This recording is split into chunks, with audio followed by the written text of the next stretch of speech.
ख्रिस्त में मेरे प्यारे भाई और बहनों, माता मरियम एक हमारे लिए एक नमूना है, एक आदर्श नारी है, क्योंकि वह सबसे पहले प्रभु को अपने जीवन में, अपने मन और हृदय में जगह दी।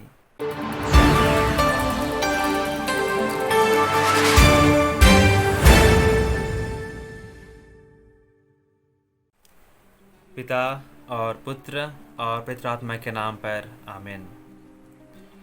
ख्रिस्त में मेरे प्यारे भाई और बहनों, आज हम आगमन काल के चौथे रविवार में हैं और आज का सुसमाचार संत लूकस के अनुसार अध्याय 1 पद संख्याएँ 26 से 38 तक लिया गया है। और हम आज के सुसमाचार में सुनते हैं कि गब्रिएल दूत मरियम को प्रभु यीशु ख्रिस्त का जन्म का संदेश देती है। जब मरियम दूत का प्रणाम सुनती है तो घबरा जाती है कि इस प्रणाम का क्या अभिप्राय होगा। जब इस पर मरियम मनन चिंतन करती है और उस कथनों में विश्वास करती है कि प्रभु का वचन मुझ पर बना रहे। और सुसमाचार के अंत में हम सुनते हैं, ईश्वर के लिए कुछ भी असंभव नहीं है। इसलिए विश्वास करते हुए माता मरियम ने प्रभु के वचनों में चलती है और ईश्वर की आज्ञाओं को पालन करती है और कहती है कि मैं प्रभु की दासी हूँ, आपका कथन मुझ में पूरा हो जाए। प्रभु के कथन पूरा करने का मतलब है कि ईश्वर के वचन के अनुसार चलना, ईश्वर के नियमों का पालन करना। जब मरियम इस सभी बातों में विश्वास करके ईश्वर की आज्ञाओं का पालन करती है और एक साधारण महिला ईश्वर की माँ बन जाती है। जब हम इस पर मनन चिंतन करते हैं तो हम पाते हैं कि ईश्वर ने माता मरियम को शुरू से चुनकर एक धन्य नारी बनाया था। मरियम को हर एक प्रकार की पाप और दोष से निर्दोष रखा था ताकि वह मानव मुक्ति के लिए कार्य करे।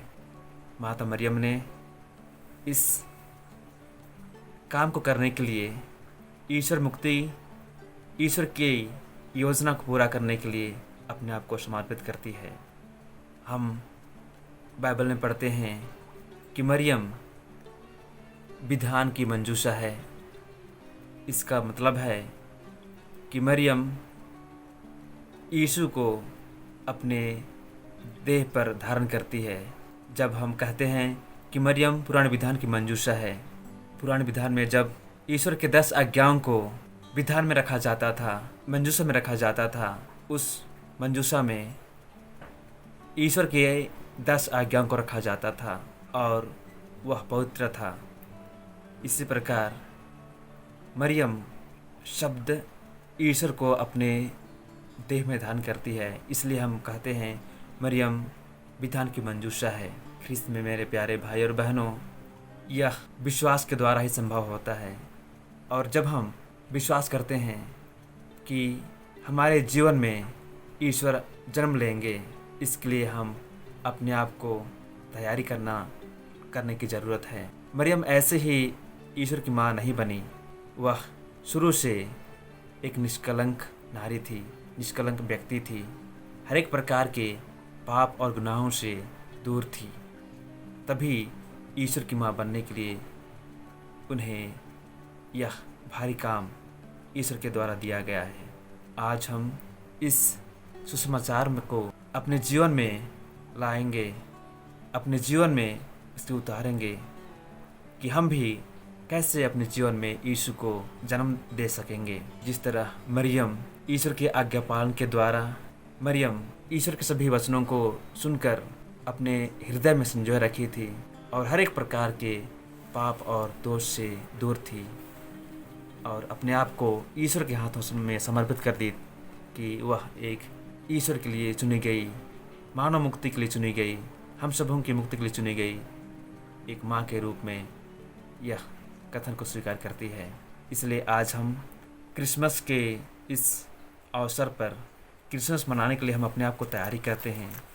तो सबसे पहले हमें माता मरियम की तरह अपने आप को हर एक प्रकार के पाप और गुनाहों से दूर रखना है। अपने हर एक प्रकार की गलत कामों को छोड़कर हमें अपने आप को पाप से दूर रखने, पापों के लिए पश्चाताप करने की ज़रूरत है। तभी हम अपने जीवन में यीशु को अनुभव कर पाएंगे, अपने जीवन में ईश्वर के लिए जगह दे पाएंगे।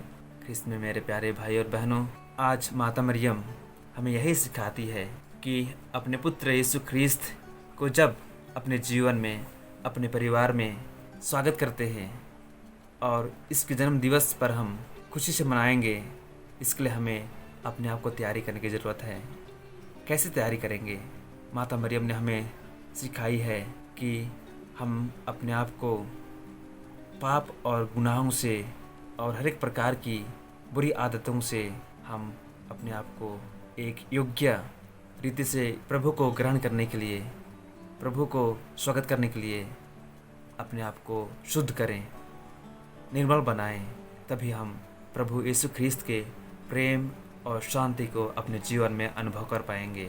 ख्रिस्त में मेरे प्यारे भाई और बहनों, माता मरियम हमारे लिए एक नमूना है, एक आदर्श नारी है, क्योंकि वह सबसे पहले प्रभु को अपने जीवन में, अपने मन और हृदय में जगह दी और हमारे लिए इस संसार में लाई हमारे प्रभु यीशु ख्रिस्त को।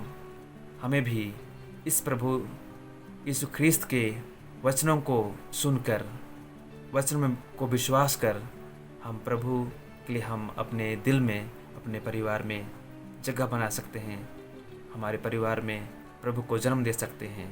तो आइए हम तैयारी करें, अपने दिल और अपने मन को साफ करें ताकि हमारे जीवन में प्रभु निवास करे और हमारे परिवार में शांति और एकता बनाए रखे। चलिए तब आज के इस समाचार के द्वारा हम प्रार्थना करें कि माता मरियम भी हमें एक आदर्श के रूप में, परिवार में एक अच्छे माता पिता के रूप में, अच्छे बाल बच्चे के रूप में, एक परिवार में एक शांति का माहौल बनाने के लिए हम अपने आप को तैयार करें ताकि हमारे इस परिवार में, हमारे जीवन में प्रभु निवास करे और हमें शांति और एकता हमारे जीवन में लाए। आमीन। पिता और पुत्र और पवित्र आत्मा के नाम पर।